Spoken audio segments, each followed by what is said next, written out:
Lecture de la première lettre de Saint Jean. Bien-aimés, puisque vous savez que lui, Jésus, est juste, reconnaissez que celui qui pratique la justice est lui aussi né de Dieu. Voyez quel grand amour nous a donné le Père pour que nous soyons appelés enfants de Dieu, et nous le sommes. Voilà pourquoi le monde ne nous connaît pas. C'est parce qu'il n'a pas connu Dieu. Bien-aimés, dès maintenant, nous sommes enfants de Dieu. Mais ce que nous saurons n'a pas encore été manifesté. Nous le savons. Quand cela sera manifesté, nous lui serons semblables, car nous le verrons tel qu'il est. Et quiconque met en lui une telle espérance se rend pur comme lui-même est pur. Qui commet le péché transgresse la loi, car le péché, c'est la transgression. Or, vous savez que lui, Jésus, s'est manifesté pour enlever les péchés, et qu'il n'y a pas de péché en lui. Quiconque pêche ne l'a pas vu et ne le connaît pas.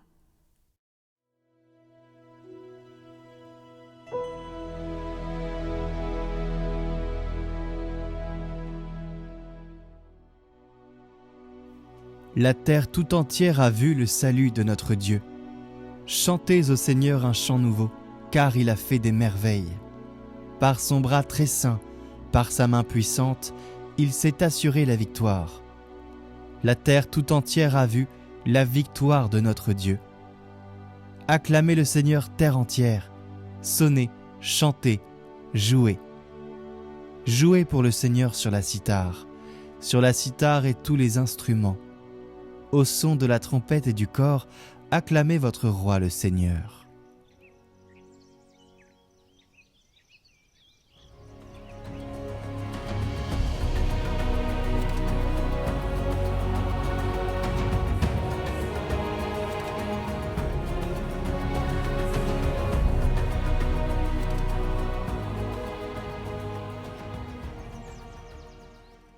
Évangile de Jésus-Christ selon saint Jean. Le lendemain, voyant Jésus venir vers lui, Jean le Baptiste déclara : « Voici l'agneau de Dieu, qui enlève le péché du monde. C'est de lui que j'ai dit : l'homme qui vient derrière moi est passé devant moi, car avant moi il était. Et moi je ne le connaissais pas. Mais si je suis venu baptiser dans l'eau, c'est pour qu'il soit manifesté à Israël. » Alors Jean rendit ce témoignage. J'ai vu l'Esprit descendre du ciel comme une colombe, et il demeura sur lui. Et moi, je ne le connaissais pas.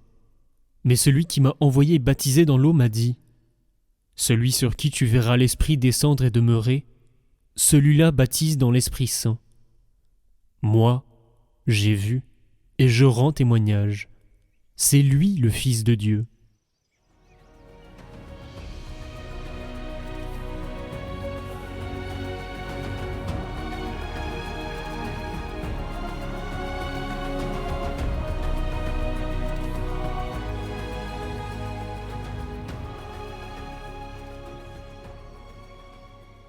Le nom de Jésus, rien qu'à le prononcer, tout se tait. C'est un nom qu'on ne commente pas, qu'on invoque.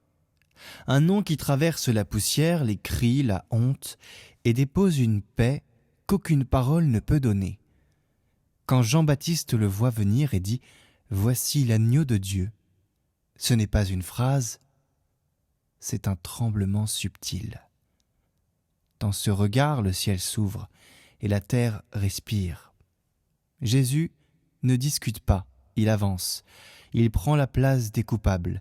Il descend dans l'eau où l'homme a chuté. Il vient sauver de l'intérieur, sans bruit, sans gants. C'est ça la force du nom de Jésus.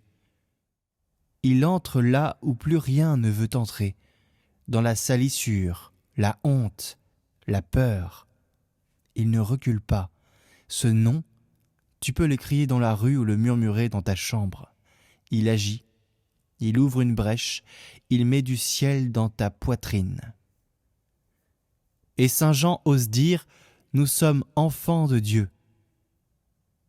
Et nous le sommes. Non pas demain. Nous ne serons pas, nous le sommes maintenant. Ce nom de Jésus, c'est le nôtre. Il nous a été soufflé au baptême, il a été marqué sur notre front. Il a été confié à notre mémoire pour les jours où on oublierait qui on est.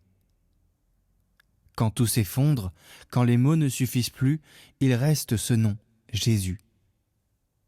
Il ne promet pas de tout arranger, il promet de tout traverser.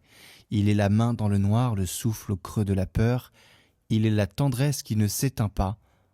Prononçons-le lentement, jusqu'à sentir que notre cœur recommence à battre du bon côté, parce qu'à chaque fois qu'on dit Jésus, le monde entier se remet à espérer. Jésus veut dire le Seigneur sauve. Et retrouvez la litanie du Saint-Nom de Jésus en lien en haut à droite et dans la description. Ces litanies furent approuvées par le pape Pie IX et le pape Pie XI décida de donner l'indulgence plénière aux conditions ordinaires si ces litanies sont récitées chaque jour pendant un mois complet.